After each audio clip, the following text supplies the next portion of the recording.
Good morning, good afternoon, good evening students. English मसन channel में आपका स्वागत है। यदि आपने मेरे चैनल को अभी तक सब्सक्राइब नहीं किया तो सबसे पहले स्टूडेंट्स आप मेरे चैनल को सब्सक्राइब करें ताकि मेरे लेटेस्ट वीडियो स्टूडेंट्स आपको टाइम पर मिलते रहें। स्टूडेंट्स, इस वीडियो में हम क्लास 9th की जो इंग्लिश की एनसीईआरटी की बुक है बिहाइव, उसकी poem 6th no man are foreign को डिस्कस करने जा रहे हैं। Have you ever thought of some people are strange और अदर कंट्रीज एज फॉरेन? क्या आपने कभी किसी कुछ लोगों को आपने अलग पाया है अपने आप से, या फिर दूसरे देशों के पाए विदेशी पाया है?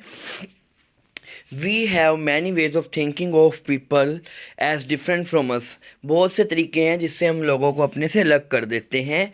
As them they may belong to different, शायद वो आपको दूसरे देश के लोग हों, और स्पीक अ डिफरेंट लैंग्वेज, अगर आपको वो दूसरी भाषा भी बोलते लगते हैं तो भी आप कहते हो कि ये तो हमसे अलग है ना। इन दिस पोम, इस कविता के अंदर, however the poet remind us of many ways, कवि हमें बहुत से तरीके बताता है जिससे ये बताया जा सके कि हम सभी एक जैसे ही हैं, हम सभी एक ही हैं। In which we all the same for we all are human, क्योंकि हम सभी मनुष्य ह्यूमन बीइंग हैं तो हम सभी बराबर हैं, कवि का मानना है। इस पोएम को पढ़ते हैं और देखते हैं उसकी क्या थिंकिंग है कवि की। Remember no man are foreign, no man are strange, beneath all uniform a single body breathe like us. तो कवि क्या बोलता है कि आपको एक चीज़ याद रखनी है कि कोई भी आपसे अलग नहीं है, विचित्र नहीं है, ठीक है। कोई भी आपसे अलग नहीं है, कोई भी विदेशी नहीं है। बीनीथ ऑल यूनिफॉर्म, चाहे कि कैसे ही आप कपड़े पहन लो, लेकिन सभी के अंदर एक जैसा ही शरीर होता है। A single body breathe like our, जैसे हम लोग हैं वैसे ही दूसरे लोग हैं, वो सभी एक जैसे ही हैं। The land our brother walk, और पृथ्वी भी ऐसी ही है, चाहे आप यहाँ पे इंडिया में रहो, चाहे पाकिस्तान में रहो, चाहे इराक में रहो, या फिर ऑस्ट्रेलिया में रहो, तो कहीं भी आप रहोगे पृथ्वी भी एक जैसी है। Is earth like this in which all we shall lie, और इसी पृथ्वी में ही हम एक दिन मरने के पश्चात समा जाएंगे। तो जिस पृथ्वी पर हम रह रहे हैं और जिसमें हम अंत में मिल जाएंगे, वो क्या है? सभी के लिए एक जैसी ही है। They too aware of sun air and water, अगर हमारे देश के लोग हैं यानी हम लोग हैं या कोई और लोग हैं, वो सभी क्या करते हैं? सेम ही सूरज की रोशनी को प्राप्त करते हैं, हवा को प्राप्त करते हैं, और उनको पानी भी पीने को मिलता है, ठीक है। तो सभी के लिए है सूरज की रोशनी, हवा और पानी, तो सभी एक जैसे हैं।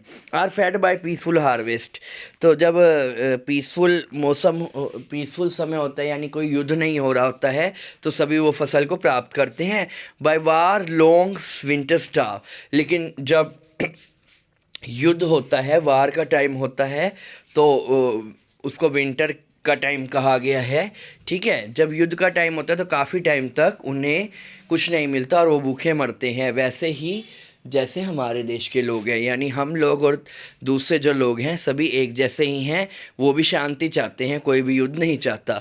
देयर हैंड्स आर अवर, उनके हाथ और हमारे हाथ एक ही जैसे हैं।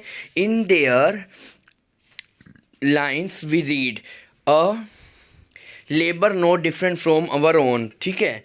जैसे हमारे यहाँ मजदूर होते हैं वैसे ही उनके वहाँ भी मजदूर होते हैं, और जैसे हमारे हाथ हैं उनसे हम काम लेते हैं वैसे ही उनके हाथ होते हैं, तो सभी लोग एक जैसे ही हैं। Remember they have eyes like our that wake and sleep, उनकी आंखें भी हमारी आंखों की तरह ही तो हैं, उनकी आंखें हमारी ही आंखें हैं जो कि जागती भी हैं और रात को सो भी जाती हैं।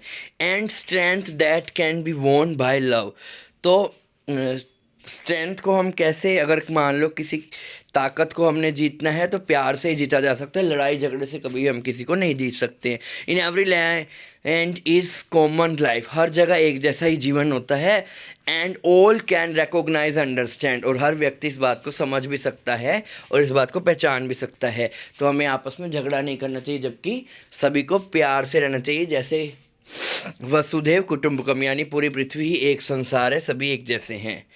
लेट अस रिमेंबर, हम रिमेंबर करें, whenever we are told to hate our brother, कभी भी हमें देश के नाम पे लड़ने के लिए कहा जाता है तो हम अपने ही ब्रदर से झगड़ा कर रहे होते हैं। इट इज़ आवर सेल्फ, तो हम अपने आप से ही झगड़ा कर रहे हैं, उनसे नफरत कर रहे हैं। That we shall dispose betray and condemn, तो जिनको हम धोखा देते हैं, जिनका हम घृणा करते हैं, नफरत करते हैं, नुकसान पहुंचाते हैं, वो हमारे खुद के ही भाई हैं, जिनके खिलाफ हम हथियार भी उठाते हैं। Remember we who take arms against each other, यानी हम अपने ही भाइयों के प्रति हथियार उठाते हैं। तो हमें देश के नाम पे, धर्म के नाम पे, जाति के नाम पे या भाषा के आधार पे लड़ना झगड़ना नहीं चाहिए। It is the human earth that we defile, हम मनुष्य की इस अर्थ को क्या कर रहे हैं, हमारी पृथ्वी को हम नुकसान पहुंचा रहे हैं, उससे क्या कर रहे हैं, कलंकित कर रहे हैं।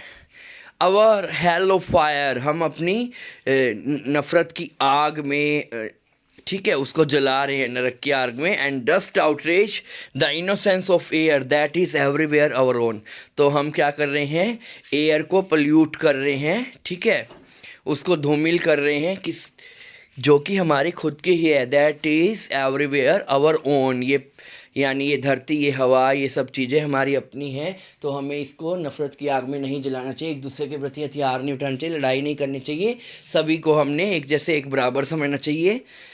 Remember no man are foreign, no country strange, कोई भी देश विदेश नहीं है, यानी कोई भी लोग अलग नहीं है हमसे और कोई भी विदेशी नहीं है, हम सभी एक जैसे हैं।